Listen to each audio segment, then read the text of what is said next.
दोस्तों, पहल भारत पर मैं काशिफ आपका स्वागत करता हूं। हम बात करने वाले हैं आज जन कवि बैद्यनाथ मिश्र यानी बाबा नागार्जुन की, जिनका जन्म, और मैं आपको बता दूं उनके जन्म बताने से पहले कि वो हिंदी और मैथिली के जबरदस्त कवि थे। उनकी मृत्यु दरभंगा में हुई, ये बताता है उनका कनेक्ट। और कहा जाता है कि मैथिली को मॉडर्निटी देने में, मैथिली को मॉडर्न पोएट्री मैथिली में बनाने में जिनका सबसे बड़ा हाथ है वो बाबा नागार्जुन ही हैं।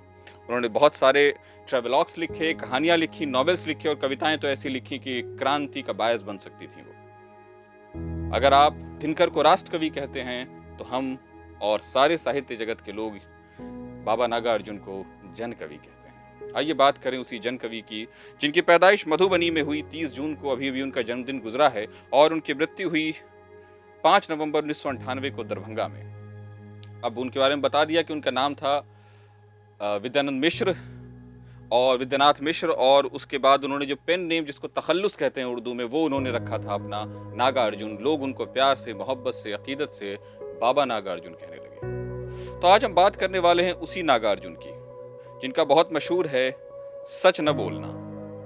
सच न बोलना में वो उस जमाने की सरकार को चैलेंज कर रहे हैं, जो सरकार, आप जानते हैं कि जो सरकार बहुत ही अपने आप में डिक्टेटर हो गई थी, लेकिन फिर भी राष्ट्र कवि, जन कवि, लोग उनका विरोध कर रहे थे, लोग उनकी कविताएं पढ़कर कर रहे थे, और सरकार इतनी बेशर्म नहीं हुई थी उस वक्त भी कि वो अपने विरोध करने वालों को, अगर इमरजेंसी का दौर आप निकाल दें, जो इमरजेंसी का दौर था 18 महीने के आसपास का लगभग, तो कोई भी सरकारें यहाँ इतनी ज़बरदस्त नहीं रही जितना आज इमरजेंसी नहीं लगी हुई है। तो ये आलम है, आप सोचिए, ना 352 है, ना 356 है, कोई भी ऐसी इमरजेंसी नहीं लगी हुई है, लेकिन हम फिर भी एक अजीब द्रोहकाल में जी रहे हैं।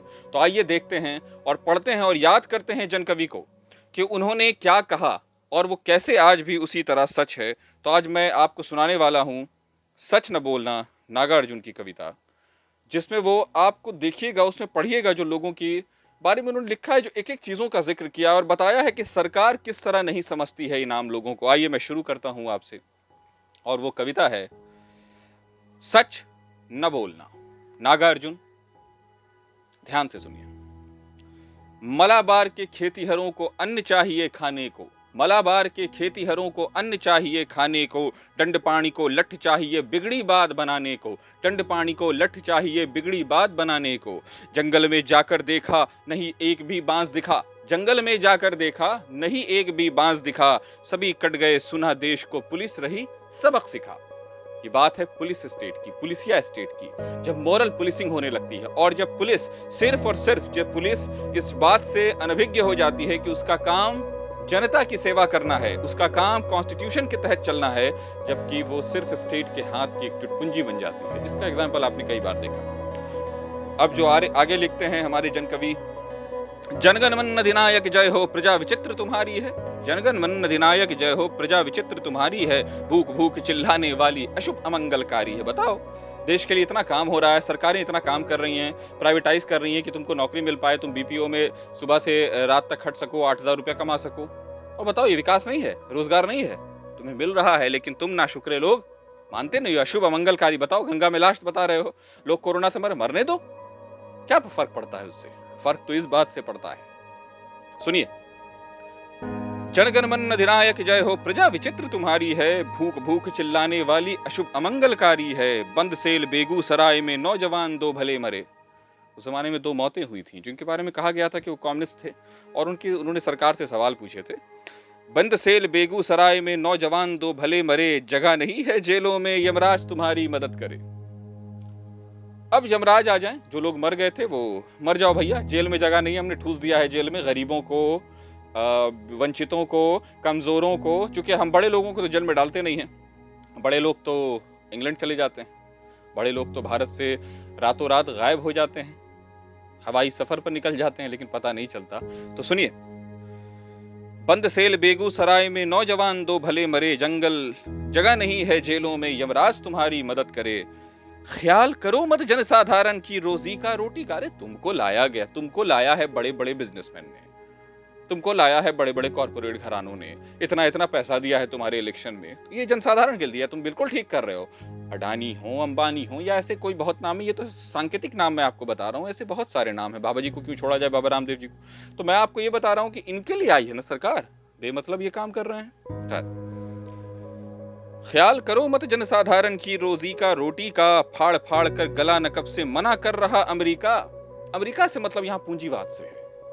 अमेरिका ने भारत को इस तरह से पूंजीवाद, आप अमेरिका में कह रहा हूं कि पूंजीवाद के हम इसमें फिर से चक्कर में ऐसा फंसे हुए हैं, हम ट्रैप्ड हैं। एक बार बहुत पहले मुझे याद आती है, फिदेल कास्ट्रो के बारे में मैंने पढ़ा था कि कास्ट्रो से सबने कहा कि सब कहते हैं कि कैपिटलिज्म को देखिए कितना अमीर, कितना प्रॉस्पर है, और कम्युनिस्ट नेशन को उन्होंने कहा कि नहीं, आप भूल क्यों गए, लैटिन अमेरिका को देखिए, तो आप भारत को देखिए, है ना। पर कैपिटा इनकम निकालेंगे तो बहुत निकलेगा, लेकिन उसी पर कैपिटा इनकम में मुकेश अंबानी, अनिल अंबानी, अडानी, सारे बड़े बड़े लोग, सारे सिनेमा हॉल के लोग, मतलब सिनेमा इंडस्ट्री के लोग, और आम जनता, रिक्शा वाला, भूंजा वाला, ठेला वाला, ऑटो वाला, ये सबका भी बराबर है। उस धोखे में मत आइए। आगे सुनिए।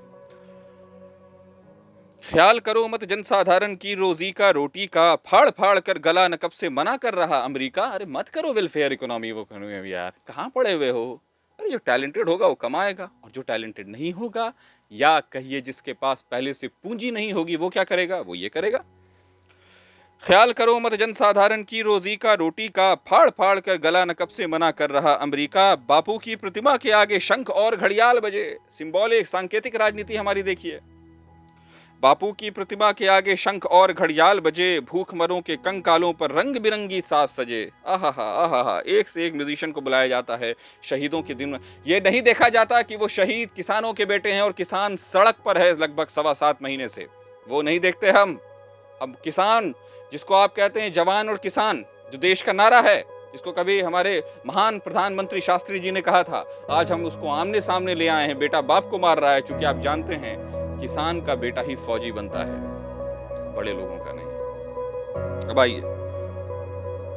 बापू की प्रतिमा के आगे शंख और घड़ियाल बजे, भूखमरों के कंकालों पर रंग बिरंगी साज चले। जमींदार है, साहूकार है, बनिया है, व्यापारी है। जमींदार है, साहूकार है, बनिया है, व्यापारी है। ये सब वो लोग हैं जिनको पूंजी से इंटरेस्ट है, जिसको आपसे कोई मतलब नहीं, इनको पूंजी चाहिए। जमींदार है, साहूकार है, बनिया है, व्यापारी हैं, अंदर अंदर विकट कसाई, बाहर खद्दरदारी है। खद्दरदारी से मतलब यहां पर है या तो वो पॉलिटिक्स में है या उनके नेक्सस में। जमींदार है, साहूकार है, बनिया है, व्यापारी है, अंदर अंदर विकट कसाई, बाहर खद्दरधारी है।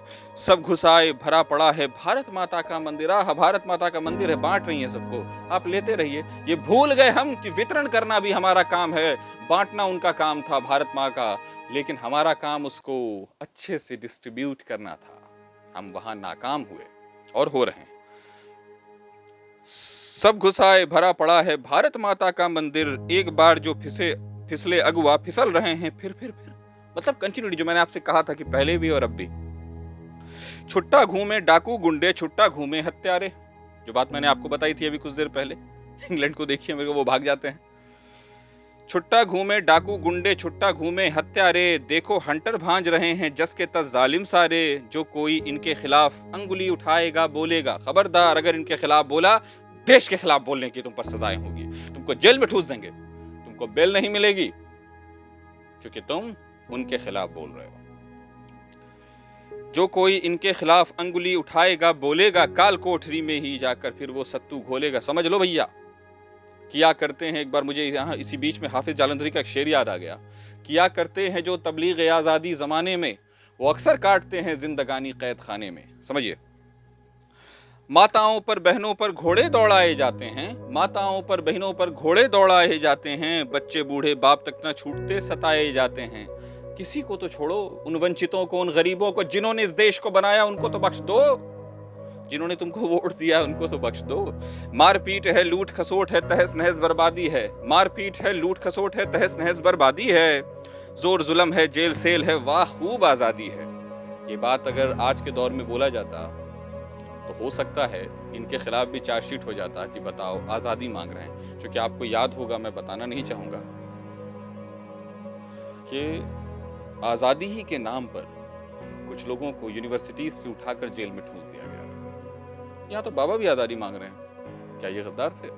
जवाब आपको देना है। मारपीट है, लूट खसोट है, तहस नहस बर्बादी है, जोर जुल्म है, जेल सेल है, वाह खूब आज़ादी है, रोजी रोटी हक की बातें जो भी मुंह पर लाएगा। ये वो दो लाइन है जो भारत की इस गरीब, इस कुचली हुई, पीड़ित लेकिन पूंजीवादी भारत की तस्वीर बता रहा है। जो हमें सोचना होगा, इस पूंजीवाद के शिकार हम ही हो रहे हैं और हमें यह सोचना होगा हम कहां जा रहे हैं। अब देखिए, रोजी रोटी हक की बातें जो भी मुंह पर लाएगा, कोई भी हो निश्चय ही वो कम्युनिस्ट कहलाएगा। नेहरू चाहे जिन्ना उसको माफ करेंगे कभी नहीं। नेहरू चाहे जिन्ना यहां से मतलब है उन लीडर से है, उस लीडर जिन लोगों ने वादा किया है, जिन लोगों, लेकिन आज जो हम स्थिति देख रहे हैं ये सिंबॉलिक है। आप समझने की कोशिश कीजिए, ये सिंबॉलिक है। लेकिन इन्होंने लिखा और इनको इज्जत मिली और सारे लोग गरीबी में रहे, फकीर आदमी थे, बादशाह थे ख्याल से अपने, इसलिए किसी सरकार के सामने झुके नहीं और डरे नहीं। और इत्तेफाक ये थी कि उस जमाने की जो सरकार थी, चूंकि यही अभी आप ये बाबा ने यहाँ नेहरू यूज किया है, लेकिन यही है जो इंदिरा गांधी को लिखेंगे। क्या हुआ, भूल गई बाप, बेटे के चक्कर में भूल गई बाप को, याद होगा आपको। यानी कि वो नेहरू को कहीं ना कहीं बहुत मानते थे। लेकिन अब आइए, नेहरू यहाँ सिंबॉलिक है। नेहरू चाहे जिन्ना उसको माफ करेंगे कभी नहीं, जेलों में ही जगह मिलेगी, जाएगा वो जहां कहीं। दोस्तों, अगर आपने हमारे चैनल को सब्सक्राइब नहीं किया है तो कर दीजिए। सपने में भी सच न बोलना वरना पकड़े जाओगे। इससे पहले यहां देखिए, रोजी रोटी हक की बातें जो भी मुंह पर लाएगा, कोई भी हो निश्चय ही वो कम्युनिस्ट कहलाएगा। आप कहिए और लेफ्ट, सरकार के खिलाफ गए और लेफ्ट। ऐसा नहीं है। अरे हम सरकार के खिलाफ इसलिए बोल रहे थे कि सरकार जनता के खिलाफ नजर आ रही थी और आ रही है। नेहरू चाहे जिन्ना उसको माफ करेंगे कभी नहीं, जेलों में ही जगह मिलेगी, जाएगा वो कहीं नहीं। आखिरी की जो 4 पंक्तियां हैं वो सुनिए। सपने में भी सच न बोलना वरना पकड़े जाओगे। लोग कहते हैं झूठ पकड़ाता है, यहाँ बाबा लिख रहे हैं कि सच न बोलो वरना पकड़े जाओगे। सपने में भी सच न बोलना वरना पकड़े जाओगे। भैया लखनऊ दिल्ली पहुंचो, मेवा मिश्री पाओगे। भैया से लखनऊ दिल्ली से मतलब है पॉलिटिकल लीडरशिप में, नेतृत्व में सबसे ऊपर पहुंच जाओ। तुम चाहे कोई भी हो, फिर वहां पावर की एक अलग जात होती है। सपने में भी सच न बोलना वरना पकड़े जाओगे। भैया लखनऊ दिल्ली पहुंचो, मेवा मिश्री खाओगे। माल मिलेगा रेत सको यदि गला मजूर किसानों का। मजूर किसान मतलब वो तबका जो इस देश को बना रहा है, वो तबका जो इस देश को सिर्फ दे रहा है, बात उसकी हो रही है। माल मिलेगा रेत सको यदि गला मजूर किसानों का, हम मर भुक्खों से क्या होगा, चरण गहो श्रीमानों का। चरण गहो श्रीमानों का। ये कौन है? ये वो लोग हैं जो आज सत्ता के सबसे ऊपर पायदान पर काबिज हैं। तो दोस्तों, मेरी आपसे गुजारिश है, हमें एक ऐसा हिंदुस्तान बनाना है।